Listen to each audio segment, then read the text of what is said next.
aujourd'hui avec Jean-Baptiste Hironde qui travaille pour eDiging. Bonjour. Bonjour. Est-ce que vous pouvez nous présenter votre rôle chez eDiging? Alors chez eDiging, je suis on va dire le CEO, entre guillemets, et donc je m'occupe de la partie business development et à la base de m'occuper de la technique avec mes associés, mais aujourd'hui je me concentre sur la partie communication et business development. Pouvez-vous nous raconter en quelques mots l'histoire d'eDiging que tout le monde ne connaît pas forcément très bien? Alors eDiging, ça commence en février 2012 avec le lancement donc, de eDiging for iPhone, donc, qui est la première application sociale de Mix avec pour cible le grand public. Donc on lance en février 2012 donc, notre première version mobile de eDiging qui existait auparavant sur le web et dans les 15 premiers jours, gros succès, 400 000 downloads en 15 jours. Et là on a dit ça y est, c'est le bon support et on décide du coup de continuer sur cette voie-là sur le mobile et de lancer donc par la suite eDiging for iPad, puis eDiging for Android, puis eDiging for Windows en juin dernier. Donc voilà un peu comment ça s'est passé et en fait on a construit eDiging, donc le service, autour, on va dire, enfin on a construit le produit autour du besoin de nos clients et on l'a fait évoluer en fonction des retours qu'ils nous ont fait, donc c'est un peu ce qu'on appelle du Lean Startup. On avance et on fait évoluer le produit avec on va dire, la communauté et les utilisateurs. Donc voilà, donc c'est un an et demi, voilà, c'est assez jeune. Et vous avez récemment procédé à une levée de fonds qui a fait un fait. peu de bruit sur les médias spécialisés. Est-ce que vous pouvez nous expliquer comment ça s'est passé? Alors donc en fait suite au succès en fait d'eDiging, alors juste je reviens un an et demi en arrière, on avait déjà donc un VC chez nous, un HDF qui est donc notre VC historique, qui nous a aidé justement à faire ce changement stratégique de passer du web au mobile, qui nous a permis de lancer donc eDiging for iPhone et suite donc au lancement successif de nos différentes applications, on a eu donc une très très forte montée d'audience. Aujourd'hui on est à près de 10 millions de downloads, avec 6 millions d'inscrits au service eDiging. Et suite à cela, on a lancé donc, en mars 2013 la monétisation. Donc en fait, on a une conjugaison, on va dire, d'une croissance d'audience très forte. On était en début 2013 à 500 000 downloads jour, downloads mois, et là on est à 1,5 million de downloads mois. On a conjugué cette forte croissance d'audience totalement virale en fait, liée au service, à le lancement de la monétisation qui a aussi très très bien marché, donc le modèle freemium qu'on a lancé. Cette conjugaison, on va dire, ces deux phénomènes, montée d'audience et lancement de la monétisation, et on commence à faire des revenus, à montrer qu'on peut monétiser cette audience, à attirer les investisseurs. Donc nous, on a décidé de lancer un process de levée de fonds qui a commencé donc en janvier 2013. Et là, donc, on a rencontré énormément d'investisseurs du monde entier. Et on a fait un focus, nous, sur les entrepreneurs, les fonds d'investissement français, et on a décidé par choix de lever auprès d'un VC français, Entrepreneur Venture, donc il y a un VC français assez connu dans le domaine, pour nous accompagner sur les autres étapes de développement d'eDiging, qui sont maintenant plus du développement de la croissance, donc c'est une levée de fonds pour assumer cette croissance qu'on a, plutôt que la levée de fonds précédente qu'on avait fait, qui était une levée de fonds pour amorcer, une levée de fonds d'amorçage. Voilà. Et vous parlez de la monétisation, comment ça fonctionne exactement pour les utilisateurs? Alors donc, en fait, effectivement, on lance eDiging sans business model, puisque le but du jeu c'était d'arriver à démontrer qu'aujourd'hui le mix s'intéressait le grand public. Ça c'était notre conviction, c'est notre foi en fait. Et il fallait d'abord, pour dire que ça marchait, il fallait créer donc, une audience. Donc on a lancé eDiging de manière totalement gratuite, et donc quand on a atteint une masse critique de users suffisante, on devait être aux alentours de 5 millions de downloads. On a dit tiens, on va lancer le business model, mais il faut l'adapter au grand public. Donc on a lancé un business model freemium, puisqu'en plus le freemium en un an et demi, 2 ans l'a explosé. Donc on s'est inspiré, on va dire, de tous les modèles de monétisation de gaming, et on a intégré ça dans eDiging. Ça veut dire en gros qu'on a pris l'application, donc on l'a découpée en petits morceaux, on a créé une monnaie virtuelle que les utilisateurs peuvent acheter ou gagner. Donc on a mis des action rewards pour les inciter à utiliser, les inciter à dépenser donc des vinyles et autres. Et avec ça, ils achètent des fonctions. Donc en gros, l'application est gratuite, elle est limitée à quelques features. Et après, par la suite, il va en acheter des nouvelles. Et après, donc, il y a toute une mécanique marketing où l'on propose un système de promotion, des réductions spécifiques, et ainsi de suite. Donc c'est, on va dire, du pur freemium. Et est-ce que c'est le même fonctionnement pour les 3 systèmes d'exploitation sur lesquels vous êtes présent? Tout à fait. Donc on a en fait lancé donc, le modèle freemium directement sous Windows et sous Android. Et iOS, en fait, tout arrive à peu près en même temps, puisqu'on a lancé la monétisation sur Android donc, et iOS en même temps. En fait. Vous parlez d'un côté un peu social. Comment on décrit une application sociale comme vous le faites pour Editing sur votre site notamment? En quoi est-ce que c'est une application sociale? Alors, donc, le slogan de Edging, c'est Play, Mix and Share. Donc, j'écoute ou je joue, je mixe, donc je mixe, j'écoute et je mixe et je partage. En vrai, le principe, c'est j'ai ma table de mixage donc, qu'on voit derrière moi, qui est matérialisée par 2 vinyles avec un crossfade et toute une panoplie d'effets pour aller arranger le son, caler les pistes entre elles, faire donc, des mix. C'est l'outil on va dire, qu'utilisent les DJ comme David Guetta ou Tiesto ou autres. Et le principe, c'est facile. Je vais aller mixer mes sons, je les enregistre. Une fois que j'ai enregistré mon mix, j'ai la capacité de le partager avec mes amis sur les réseaux sociaux. Donc, par exemple sur Facebook, sur Twitter et bientôt Google+. Est-ce qu'on peut créer des playlists comme ça? Alors, pas encore. On nous a beaucoup demandé cette fonction. Aujourd'hui, l'utilisateur a accès à son catalogue de musique personnelle, donc celui qui est stocké sur la machine, donc Android, iOS ou Windows. Ou par contre, il peut également aller récupérer des sons sur Deezer ou SoundCloud. Là, il a en gros une application gratuite et 30 millions de titres directement dans l'application. Pas de Spotify ou de Google Play Access Alors, pourquoi pas on attend que Spotify nous appelle. Pourquoi pas, on a une très très grosse demande par rapport à ça. Mais nous, on n'a pas effectivement de problème avec d'autres sources de contenu. Et plus il y aura toutes sortes de contenu, plus nos users sont contents. Donc nous, c'est pas du tout un problème d'intégrer d'autres sources. Voilà. Et le mix à la base a quand même une image assez professionnelle. Comment on fait pour donner envie de mixer au grand public à des gens qui ne connaissent pas grand chose à la base?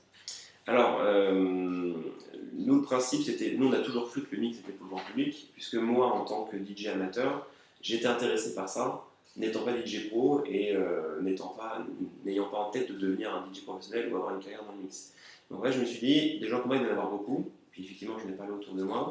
On a réalisé une étude de marché il y a plusieurs années, il y a plus de 5 ans, et on s'est aperçu qu'il y avait un réel besoin, en fait, pour le grand public. Et qu'il n'y avait aucune société dans le monde qui proposait un service en vue de ces gens-là. Donc il y a beaucoup de sociétés qui font des softwares pro ou même du matériel audio pour les pros. Et là, on est en train de voir un changement, on va dire, dans ce business où on commence à avoir du matériel audio de mix pour le grand public qui est en train de sortir, des applications ou des softwares destinés au grand public comme le nôtre qui était le premier. Et donc en fait, effectivement, c'était juste, il y a un besoin. Donc, tout le monde a besoin d'animer son anniversaire, le jour de l'an, les soirées entre amis, les mariages. Et en fait, le problème, c'est toujours, il faut que je sois un DJ. Comment on fait? La soirée, c'est une catastrophe, il n'y a pas de DJ. Bon, bah, maintenant, il n'y a plus de problème. Il y a les DJing et en fait, le besoin existe depuis des années. Et il fallait juste, en fait, le mettre au jour. Et après, trouver donc, une application qui est simple à utiliser, donc qui s'adapte aux besoins de ce grand public, simple à utiliser, qui a un business model adapté, donc c'était le gratuit, c'était évident, et qui est disponible sur toutes les plateformes, puisque c'est-à-dire quand on cible un public large, il faut être présent sur tous les OS en fait. Donc ça, on va dire que c'est un peu un constat qu'on a fait. Et au-delà de ça, il faut voir que les marques s'intéressent aussi au marché du mix puisqu'elles communiquent autour du mix. Donc, je ne sais pas si vous avez vu la publicité de Renault avec la Twizy, la pub la plus vue sur YouTube pour Renault. Il y a eu donc après la pub avec Pepsi, des pubs avec Durex par exemple au niveau du mix. La dernière pub ACR Worldwide, c'est du mix. Donc en fait, le mix, au-delà qu'il y a un usage au niveau des particuliers, est en train de devenir un axe de communication prioritaire pour les marques. C'est pour être, on va dire, ils ont compris en fait que pour être proche de leurs clients, l'axe de communication mix, c'est quelque chose de, on va dire, qui fédère les jeunes et donc qui les intéresse en fait. Voilà. Vous parliez des différentes marques qui communiquent avec Editing. Ouais. Microsoft l'a fait très récemment lors de la présentation de ses nouvelles surfaces. Quelles sont les spécificités des différentes versions d'Editing, et notamment par exemple de la version Windows 8? Alors, nous, ce qu'on fait, c'est qu'on essaie d'adapter au maximum les versions d'Editing aux OS. Donc, ça veut dire que la version iOS est différente de la version Android et est différente de la version Windows. puisque chaque OS a des avantages et des inconvénients. Et donc, on essaie de tirer parti des avantages de chaque plateforme. Donc, par exemple, sous Windows, la particularité, c'est qu'on a la capacité d'utiliser toutes les nouvelles fonctionnalités de Windows, comme le Snap Mode, par exemple.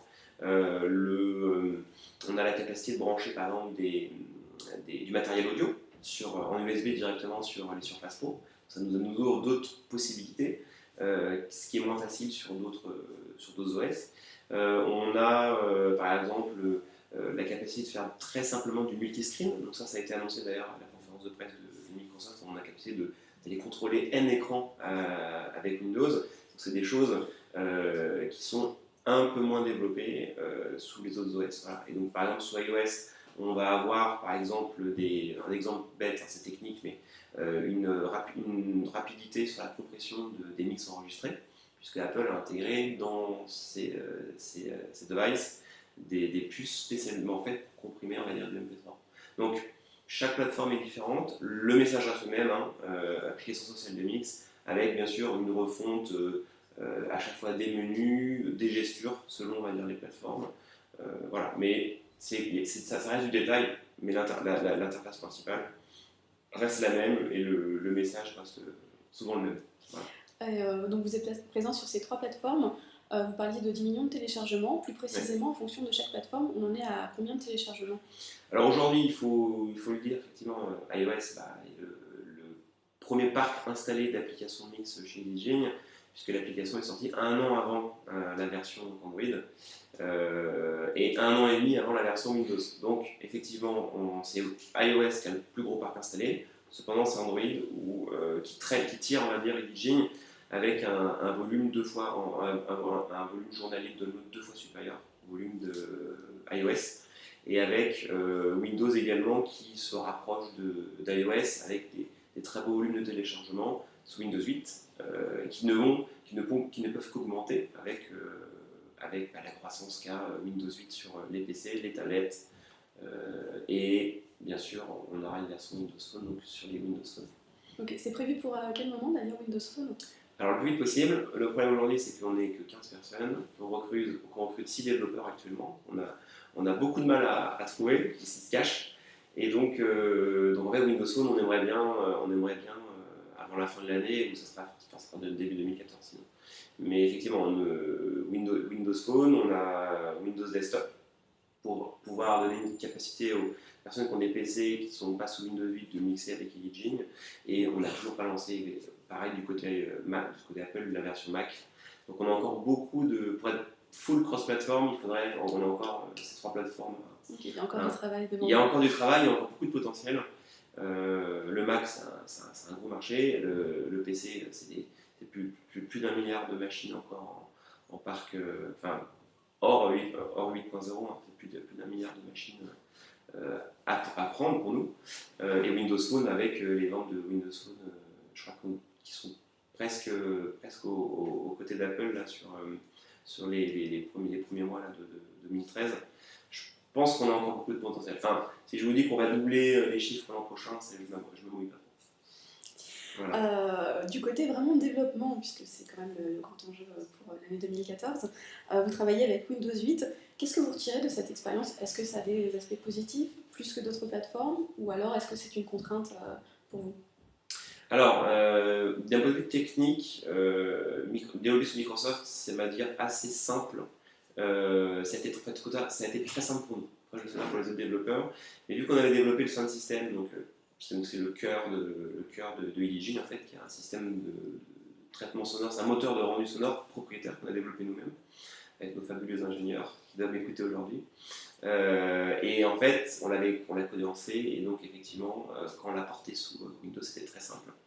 Un peu plus simple que sous Android, par exemple. Ah, je vais vous poser la question. Voilà, sous Android, effectivement, c'est la plateforme en fait, et le portage du code a été moins direct que sous Windows, et donc ça a été beaucoup plus compliqué. L'application Windows, on l'a fait, je crois on l'a porté en 4 semaines. Donc ça a été très très très très rapide. Et après, effectivement, Microsoft nous a apporté un support très très fort. Justement, nous a mis à disposition des moyens pour qu'on puisse aller très très vite dans le portage de notre application. Et comme vous le voyez, il nous encourage et il nous pousse sur différents supports. Je pense pour encourager également d'autres développeurs à rejoindre la grande communauté Microsoft pour aller porter leur application et toujours pas que le store Windows devienne de plus en plus conséquent.